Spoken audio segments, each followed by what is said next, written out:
Hello everyone and welcome to the first tier list of the channel. Today we'll be covering position 4. Keep in mind that some support heroes are missing, but I had to cut some of them as I believe they are strictly position 5s and playing them as 4 is suboptimal. If you would like to see position 5 tier list and where I would place Huskar there, let me know in the comments. Let's start with D tier. D tier. Pick only if you're a specialist. Clockwork. I feel like he's really good right now, but first of all, he's better with traditionally ranged heroes, and there is a lack of them in the offlane. And due to the nature of the hero, he wants to chase people down, so he's better played as a 5. Monkey King. Issue with the hero, he's usually completely useless in the lane, as his spells don't really work as support unless you snipe couriers. Ever since they removed the tree dancing facet, I feel like unless you're 9 class, it's really hard to make Monkey King support work. Ogre. Same as with Clockwork, a good hero right now, but better as a 5. You need level 2 on this hero, and with the fact that as a 5 you can pull 2 camps, and as a 4 you can only pull your big camp, this makes him a weak 4. Veno. I would say this hero is currently quite underrated, but not as a 4. He needs levels to function. He's quite slow, but with a good lane partner he secures the lane. Again, longer lane means he needs to be played as a 5 to have his full potential. AA. As an answer to some picks like Morphling and Huskar, he's A tier easily. However, right now I would say he's strictly just an answer. I wouldn't pick him as a 4 as his laning stage is very weak. Queen of Pain. She's one of the strongest heroes right now. However, she's past that stage where you had to pick co-op every single game in every draft. Even though she's not a support traditionally, it can be good pickup if your draft lacks damage. I feel like there are better supports to do that right now though. Witch Doctor, my favorite hero. I play him as a 4 occasionally, but I do think he's quite bad right now. He just simply doesn't have any useful facet. I'm hoping that in the next patch this gets addressed, as both Malpractice and Clef Death are really underwhelming. Wisp. This is not really a pub hero, you have to play it with your friend and in certain combos. I hate laning against Io Marcy though. Tinker. He seems to be strictly mid lane right now, a strong one actually. Death Prophet. Ever since they removed her Aghanim slow, feels like the hero became underwhelming. She's still fine, but her ultimate cooldown means you need to have a good team with stuns to make her work.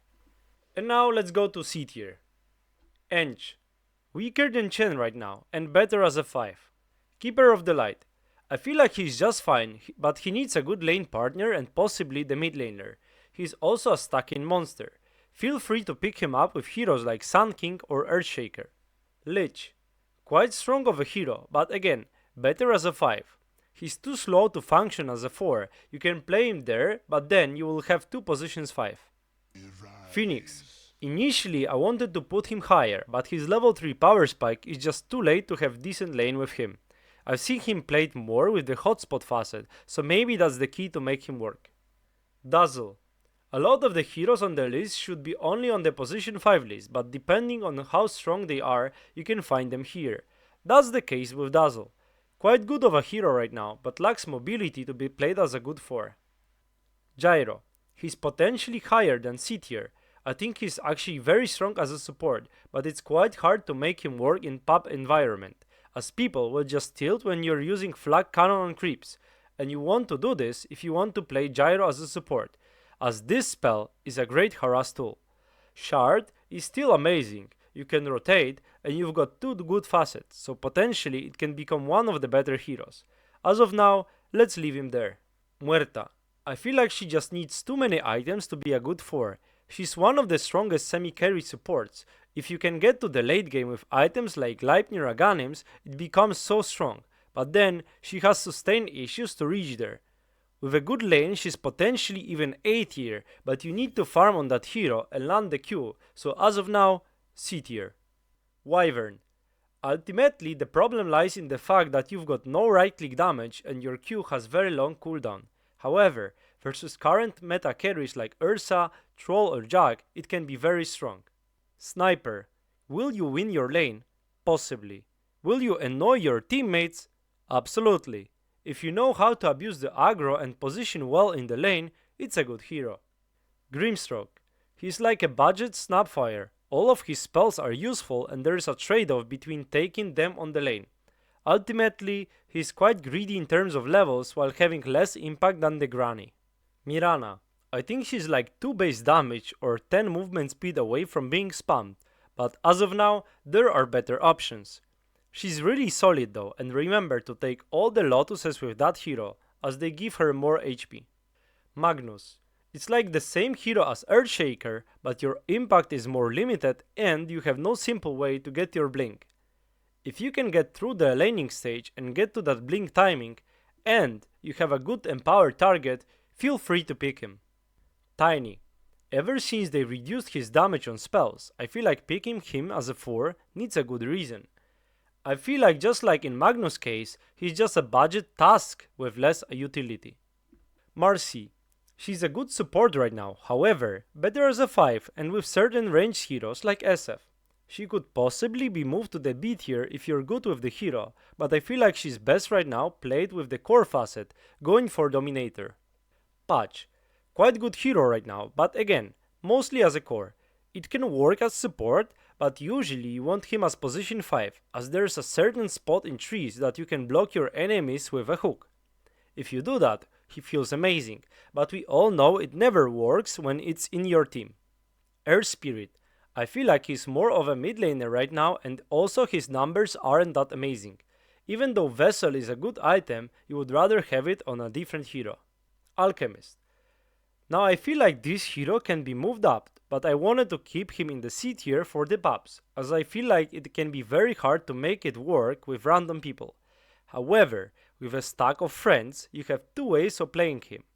First, is just straight dividends facet, going for a Ganius for your friends. Or, the other fun build is to go for seed money one, buy earn with your starting gold, you have enough, and then die at Roche for free earn charge. Congrats, you're starting the lane with a stun and earn charge. And now going to the B tier, so generally solid picks. Shaker. His laning is awful, but he's a good hero, and you can farm stacks yourself. Nobody told you that you have to stack for a core, you can stack camps for yourself and just get a blink. Will your tree hate you? Yes. Can you play it that way? Absolutely. Nyx. Ever since they removed the W's ability to kill creeps, he felt underwhelming, but if you can get past that stage and get level 6, get some kills, he's quite good still. Pro players seem to ignore Dagon and go for a blink or straight utility items like Solar Crest. Ringmaster. The only thing that is keeping him in the B tier is the fact that Nullifier is actually a strong item. He has everything you need from a support, you just need to play few games to get best out of him. I see him quite a good amount in my games. Rubik. Depending on the game, it can be A tier or C tier, so I put him B tier. If you are playing against things like Jakiro, Weaver or Shaker, it can be devastating, while in other games you're quite bad laner with underwhelming mid-game. Lina. I refuse to believe she's anything less than B tier. You've got the best attack range in the game with good attack damage, and with slow burn facet you're actually able to deal crazy amount of damage, just in the fights. The build is to go for Ether Lens most of the time, stand outside the fights, and just keep casting spells on enemies. I do think she can be played as a really good 4. Venge. Very solid hero right now, but her problem is the fact that her Aghanim's is so good, you shouldn't really skip it.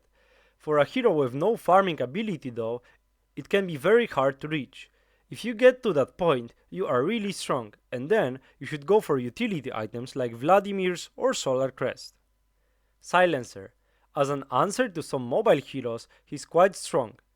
I believe he's better as a 5, but he deals quite good amount of damage to be played as 4. Zeus. Now that's a hero I love. With the Lifewire facet, you actually have like 70 right click damage at level 1, if not more, and pretty good nuke with your W that allows you to deward camps. At level 2, you get the jump, so that's mobility fixed for you. I feel like this hero can be really useful in the lower ranks, as long as you learn that you're supposed to right click with this hero a lot in the laning stage. Lesh. One of the best heroes right now, although in the mid lane. However, if you abuse 3 vision, you can easily get full edict on enemies and that's devastating, even as support. Build is the same, You go for Blink Dagger with Arcanes and then just look to jump in. Bane, a very solid hero, perhaps even A tier. I still consider his drawbacks, so it's quite hard to pick him into every lineup. He's quite okay laner, but again, as a 5, you can pull people into the tower with your E, which is way harder as position 4. Dark Willow. Now that's a proper position 4 hero. Deals crazy amount of damage, but I feel like her impact is depending a lot on the lane partner. If you get something with a stun like Mars or Centaur, you can easily dominate the whole game. While in games where you have no setup and nobody wants to tank for you, it can be really underwhelming on the lane. Still, deserves at least B tier. Lion. The only thing that is keeping him in the B tier is the fact that his laning stage is quite bad. Even though you have a stun, you're not that good at trading. Remember, as position 4, you usually want to get Fist Facet and just smack people as soon as you have Blink. Windranger. I wanted to put her in A tier, but looking at the other heroes, I wouldn't have her in my team over anything else. She's one of the best laning supports in Dota, but the problem is, after the lanes, she's heavily depending on her cores doing things. If that's not the case, she's quite bad of a hero. Still, if paired up with a stun on the lane, she can be very strong, and I suggest learning how to play her in order to get better at your laning mechanics. Void Spirit. Seb made a video on 9 class position for Void Spirit, where you can see how impactful it can be. I refuse to put him higher as of now though, as this hero is quite hard to execute and doesn't offer that much on the lane. He also wants to get shard to have his full impact. However, with how strong the hero is right now, putting him lower is just impossible, while arguments could be made he should be higher. I strongly suggest watching Seb's video on that hero. And let's go to the A tier, so good heroes in every game. Techies. This hero has been getting buffs for a long time now. I feel like if you become good with the hero, it can be so strong. You combo kills any hero in the game and your laning stage is just fine. Shadow Shaman. Even though he's picked way less lately, his changes from the top meta hero weren't that big, and I feel like a lot of that is simple overreaction. You still melt buildings, you still have amazing base damage and strong laning presence, so basically what you need from POS 4. Skywrath Mage. Now that's my personal opinion, but I can't imagine a world where he's lower. His ultimate is amazing with setup. His Q build means you scale like crazy, and if the game calls for it, you can max your E and ruin packs or co-ops live. This hero rarely loses lanes, has great movement speed to move around the map, and eventually gets kills with his ultimate to recover from running around. I made a guide on the hero, you can find it on my channel. Disruptor. While he's position 5 hero, I feel like especially for pub games, is the best hero you can pick if you lack control in your team. Laning stage isn't great, but after that, this is the best tempo controlling supports in the game. Chen. It takes a good player to use this hero well, but it can be completely devastating. What you can do is send a satyr to the mid lane at level 1, give your mid laner control of that unit and just let him burn his enemy's mana. It makes some matchups just impossible to lose. I think it's mostly played as a 5, but even as a 4 you can do the same thing. In the mid game, you're pushing waves safely, something that you love as position 4. Weaver. I actually think this is one of the best position 4 heroes in the game if you can get him in the second phase. That way, you won't need to deal with possibly 3 counters, but 1 at most. The fact he's also quite good as position 1 right now means enemies won't even know if you're playing support or a core. Both facets are okay, although I prefer the experienced one. If you lack control, having that slow can help you a bit. Furion. It would be S tier, but his nerfs finally caught up to him. His laning stage went from S tier to B tier, and that's the reason we can't put him up to S tier. However, it's still the same hero as it was 6 months ago, just with bit less of efficiency. Bounty Hunter. This hero is good for a couple of reasons. First, it allows you to control the map, as you can scout it well. It also means you're likely to get early bounties and first blood, as enemies are unlikely to put a sentry, even if they smoked from the base. This trend of using smoke at the start is something that makes Bounty even stronger, as he usually just makes enemy team wasted. The Scouting King deserves to be in A tier. Task. Now, I was thinking if I should put him in the S tier. He's by far the best melee laying support in the game, and I feel like some combos he's simply unbeatable. With a Blink Dagger, you also offer a big save, and if played well, this hero takes over the game like no other. In the end, I believe he's slightly better as a position 5, and for that reason, I will put him at the top of the A tier. And now to the S tier, it's the best supports of the patch. Shadow Demon. I feel like this hero is untouched for the most of Dota history, and what makes the difference for him is the current meta. Right now, the best carries in the meta are Troll, Juggernaut and Ursa, and against them, Shadow Demon is simply S tier.